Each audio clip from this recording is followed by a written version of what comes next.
ಔಷಧ ವಲಯಕ್ಕೂ ತಟ್ಟಿದೆ ಕೊಲ್ಲಿ ಯುದ್ಧದ ಕರಿನೆರಳು. ಬಿಪಿ, ಶುಗರ್, ಕಾಫ್ ಸೇರಿ 200ಕ್ಕೂ ಹೆಚ್ಚು ಔಷಧ ದರ ಏರಿಕೆಯಾಗಿದೆ.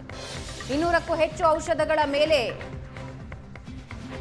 ಬೆಲೆ 15% 20% ಹೆಚ್ಚಳ ಆಗಿದೆ. ಮಾತ್ರೆಗಳ ಫಾಯಿಲ್ಸ್ ತಯಾರಿಕೆಗೆ ಪೆಟ್ರೋಕೆಮಿಕಲ್ಸ್ ಅತ್ಯಗತ್ಯ. ಯುದ್ಧದ ಎಫೆಕ್ಟ್ನಿಂದಾಗಿ ಸರಬರಾಜಲ್ಲಿ ಬದಲಾವಣೆಯಾಗಿ ದರ ಏರಿಕೆಯಾಗಿದೆ.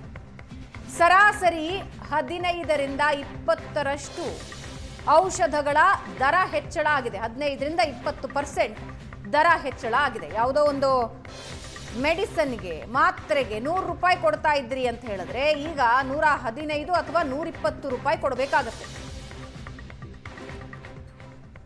ಯುದ್ಧದ ಪರಿಣಾಮ ಈಗಾಗಲೇ ಒಂದರ ಮೇಲೊಂದರ ಬೆಲೆ ಏರಿಕೆ ಆಗ್ತಾ ಇದೆ. ತೈಲ ಬೆಲೆ ಏರಿಕೆ ಆಯಿತು. ಈಗ ಸದ್ಯಕ್ಕೆ ಔಷಧಿಗಳ ದರವೂ ಕೂಡ ಜಾಸ್ತಿ ಆಗಿರುವಂತದ್ದು. ಹಾಗಿದ್ರೆ ಎಷ್ಟು ಜಾಸ್ತಿ ಆಯಿತು, ಯಾವ್ಯಾವ ಔಷಧಿಗಳ ಬೆಲೆ ಜಾಸ್ತಿ ಆಗಿದೆ ಅನ್ನೋದ್ರ ಬಗ್ಗೆ ಮಾತನಾಡೋದಕ್ಕೆ ನಮ್ಮ ಜೊತೆಗೆ ಡ್ರಗ್ಸ್ ಅಸೋಸಿಯೇಷನ್ ಅಧ್ಯಕ್ಷರಾಗಿರುವಂತಹ ಮಯಣ್ಣ ಅವರಿದ್ದಾರೆ. ಅವ್ರನ್ನ ಮಾತಾಡಿಸ್ತೀನಿ.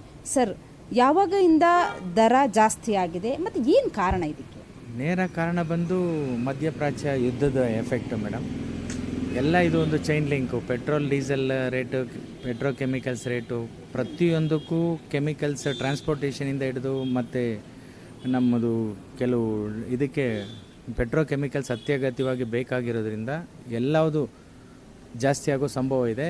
ಈಗ ನಮಗೆ ಯಾವುದೂ ಸದ್ಯಕ್ಕೆ ರಾತ್ರೋರಾತ್ರಿ ಜಾಸ್ತಿ ಆಗಿರೋದಿಲ್ಲ ಮೇಡಮ್. ಗ್ಯಾಸ್ ಥರ, ಪೆಟ್ರೋಲ್ ಥರ ಇವತ್ತು ರಾತ್ರಿ ಡಿಕ್ಲೇರ್ ಮಾಡಿದ್ರೆ ಬೆಳಿಗ್ಗೆ ಜಾಸ್ತಿ ಆಗೋ ಥರ ನಮ್ದಿರಲ್ಲ. ಯಾಕೆಂದರೆ ಒಂದು ಬ್ಯಾಚ್ ಮ್ಯಾನುಫ್ಯಾಕ್ಚರ್ ಆದರೆ ಅದು ಕನ್ಸ್ಯೂಮ್ ಆಗಲಿಕ್ಕೆ ಮಾರ್ಕೆಟಲ್ಲಿ 1 or 2 months ಬೇಕಾಗುತ್ತೆ.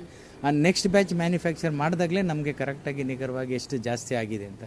ಇವಾಗ ಕೆಲವು ಕಾಫ್ ಸಿರಪ್ಸು, ಡಯಾಬಿಟಿಕ್ ಡ್ರಗ್ಸು ಮತ್ತು ಕಾರ್ಡಿಯಾಕ್ ಡ್ರಗ್ಸು ಸ್ವಲ್ಪ 10 to 15%, ಕೆಲವು ಡ್ರಗ್ 30 to 35% ಜಾಸ್ತಿ ಆಗಿದೆ. ಇವಾಗೇನು ನಮಗೊಂದು 200 ಫಾರ್ಮುಲೇಷನ್ಸ್ಗೆ ಜಾಸ್ತಿ ಆಗಿರಬಹುದು. ಇನ್ನು ನಮ್ಮದು ಟೋಟಲ್ ಫಾರ್ಮುಲೇಷನ್ಸು 5,000 to 6,000 ಫಾರ್ಮುಲೇಷನ್ಸ್ ಇದೆ.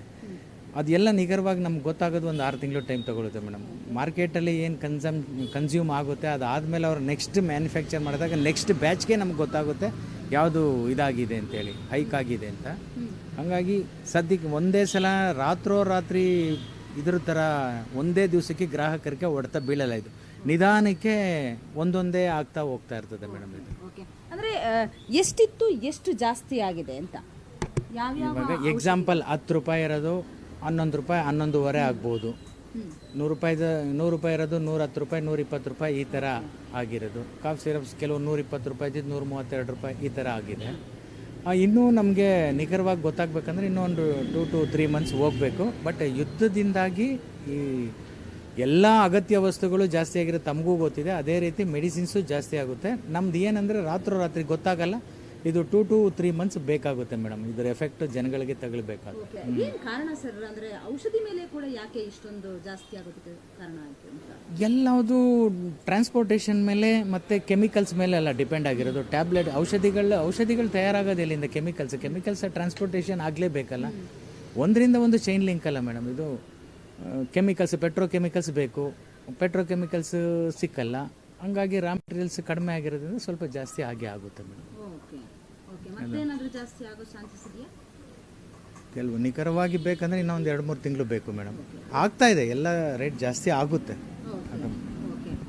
ಇದು ಮಯಣ್ಣವರ ಮಾತು. ಅಂದರೆ ಸದ್ಯಕ್ಕೆ ಈಗ ದರ ಏರಿಕೆ ಆಗಿದೆ. 15% 20% ಔಷಧಿ ಬೆಲೆ ಜಾಸ್ತಿ ಆಗಿದೆ.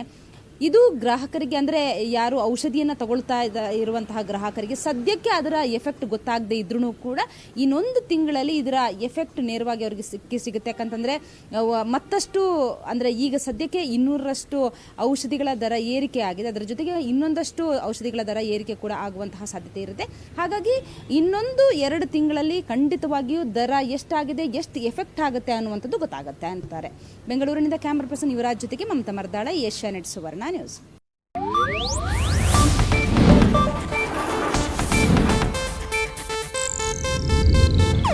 ಇದು ಏಷ್ಯಾನೆಟ್ ನ್ಯೂಸ್ ನೆಟ್ವರ್ಕ್ ಪ್ರಸ್ತುತಿ.